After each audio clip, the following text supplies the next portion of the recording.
චෙක්ලිස්ට් එක 26 26. ඒකත් විශේෂ අවස්ථාවක්. ඊට අමතරව ප්‍රතිඵලත් ඇවිල්ලා ඒකත් ඉතින් විශේෂ අවස්ථාවක්. මේ සැරේ ප්‍රතිඵල ඔක්කොටම වඩා විශේෂයි. ඒකට විශේෂත්වය පට්ට බොරු ප්‍රතිඵල හතර වටේ දදා දගල්ල සෙට් පිටින් ඉන්නවා.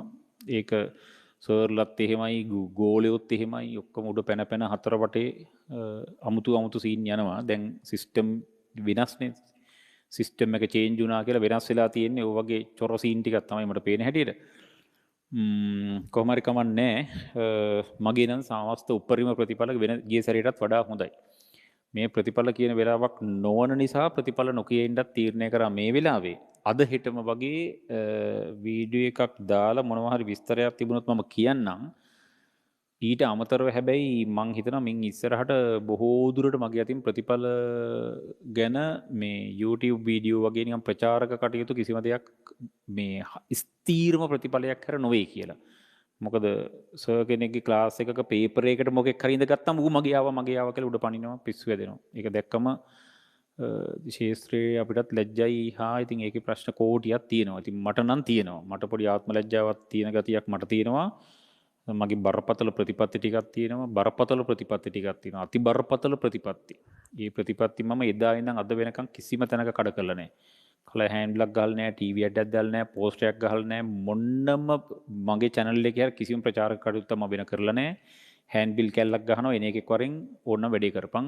මම කියන හැම එකකටම කියන තොපිට ඕනනම් වරින් මට උඹලා ඕනේ නැහැ කියලා. මගේ යන්නේ ඒකේ ප්‍රතිපත්තියක් වශයෙන් කිව්වේ ගුරුවරයෙක් වශයෙන් මම ඊතන රැකගෙන ඉන්නවා දිගටම. දැන් ලංකාවේ වැඩිම කම්බයින් මෙස් හදාරන්නේ මගෙත් උනාට මම ওই මට්ටම හදාගත්තේ මාර පිළිවෙල වැඩක් කරලා. ඒක ඇත්තටම හැල්ලුවට ලක් වෙලා එහෙට මෙහෙට යනකොට දුකක් ඇති වෙනවා. දුකක් ඇති වෙන්න එපයි තියෙන විදිහට අනුව. ඉතින් ඒක හැම ෆීල්ඩ් එකක්ම චාටර් නිසා මේ ෆීල්ඩ් එකත් ඉතින් චාටර් වෙන එක අහන්න දෙයක්වත් නෙවෙයි. කොහොමත් එහෙමනේ. දේශපාලනටත් අන්තයට ගිහින් තියෙන්නේ හරිම භයානක තත්වයකට යනවා. ඉතින් ඒක භයානක තත්වයක් කියන්නේ ඒකෙන් වැරදි ආදර්ශ සමාජයට යනවා. දඩටම බොරුව ප්‍රචාරය කරන එක ළඟට තමයි ඔක්කොම සෙට් වෙන්න යන්නේ ඊට පස්සේ. ඒක තත්ත්වේ භයානකයි. මේක මැත්ස් වලට කිසිම සම්බන්ධයක් නැහැ. මැත්ස් වල සම්බන්ධයක් නැති කතාවක් මම කියන්නේ.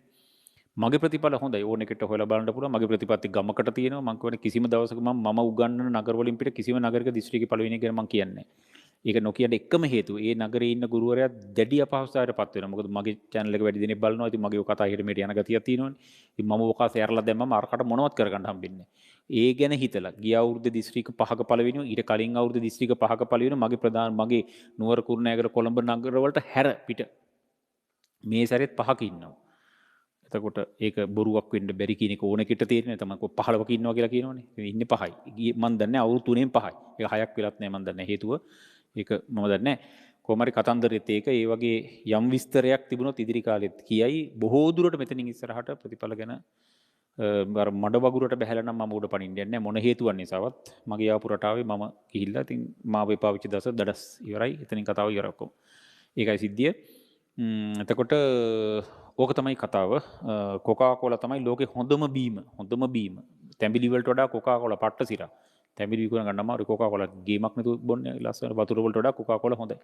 ඕක තමයි ලෝක ස්වභාවය. ලෝක ස්වභාවය ඉතින් ඒකට අපි ඔක්කොමත් අහු වෙලා ඉන්නේ. අධ්‍යාපනයේත් අහු වෙලා ඉතින් අනාගතත් අහු වෙලා එහෙම යනකොට ඉතින් ඒක පොඩි ඩේන්ජර් ගතියක් තියෙනවා ඉතින්. ජීවිතේට පගා දීලා නැහැ. වරින් කියලා දීලත් නැහැ. ආවට පස්සේ දීලත් නැහැ. මේ ප්‍රතිපත්ති වල උපරිම ගරුත්වයේද ගුරු ගෞරවයේද මන් දන්නේ ඒක ගුරු ප්‍රතිපත්තියවත්ද මම වචන ගැලපෙන්නේ. ඒක රැකගෙන මම ඉතින් ලස්සනට වැඩි අරගෙන යනවා. ලස්සන දැද්ද මම දන්නේ වැඩි අරගෙන යනවා. ඒක මම දන්නේ නැහැ. ඒකේ ලස්සන කතාව. ඉතින් කතන්දරේ ඔච්චරයි. ඉතින් ඔක තමයි සාරාංශයේ ප්‍රතිඵල ගැන කියනවා නම් මේක ප්‍රතිඵල කියන වීඩියෝ ගන්න ඕන නිසා වැඩේට බහිමු. මේක අහන දකින මොකෙක් හරි ඉන්නවා නම් වැඩ කරපියව Tamanට සෙට් උඹලා පොඩි ඕ ලෙවල් උන් මේක බලනවා නම් තොපි ඕ ලෙවල් සර්ලා උඩ පනින උඩ පැනිලට තොපි නටන්න නැතුව Tamanට සෙට් වෙන තැනක් තියෙනවා. එක එකාට සෙට් වෙන තැන් තියෙනවා. Tamanගේ ඇඟේ හැටි මොකක් හරි මම දඩබඩ වලට කැමති නම් දඩබඩ සීන් එකේ සෙට් වෙනවා. තැම්පත් මෙහෙම දුවේ පුතේ සීන් නම් ඒකට සෙට් වෙනවා. ඒතකොට ඒක තොපි හැම එකකටම උගන්වන්න දෙයි. ඒක හැම එකම ගැලපෙන විදියකට ඉන්නත් බෑනේ. Tamanට ගැලපෙන තැනක් හොඳට ඇති කොතන හරි. ඒක පොදු ඕන තැනකට කොට්ටුයි. මේක බලන ඒරවල හරි ඕලෙල් හරි කරන එක කියනවා ඔය හැම එකකටමත් එහෙමයි. ඔය හැම සර්ලම උගන්වන එක කරනවා. ඒක හැම එකමත් කරනවනේ. ඉතින් ඒක වැඩේ තියෙන්නේ ඒක කරන එක සීමාවලු තියෙනවනේ. සමහරුන්ට ඕනේ ලකුණු 85යි ලකුණු 1ක් අරන් දුන්නොත් යන්නේ නැති. මගේ ඒ ගාන තමයි මට ඕන කියලා. එක එක ප්‍රතිපත්ති වෙනස්. ඉතින් සමහරු 85යි ඒ ඇති එච්චර. සමහරු එමන 100 මම 105යි. මම ඒක කොහොමත් කට ඇරලා කියනවා මට උත්පියාවත් එකයි නාවත් එකයි 105 මට්ටමේ මම උගන්වනවා. මම 85ට උගන්වන්නේ නැහැ. 100ට උගන්වන්නෙත් නැහැ. මම 105ට උගන්වන්නේ. ඒක කොහොමත් එහෙමයි. මම ඒක අර කතාව මේක නිසා මම ඒක කියන්නේ නැහැ. හරි ඒක අමතක කරපල්ලකෝ. ඒක වැඩක් නැහැ. ඒක තමයි මේවත් ඔය කර කර දඟලන්නේ. ඒකයි සිද්ධිය. හරි ඉතින් ඔච්චරයි. අපි සීන් එකට යමු. දැන් ඔය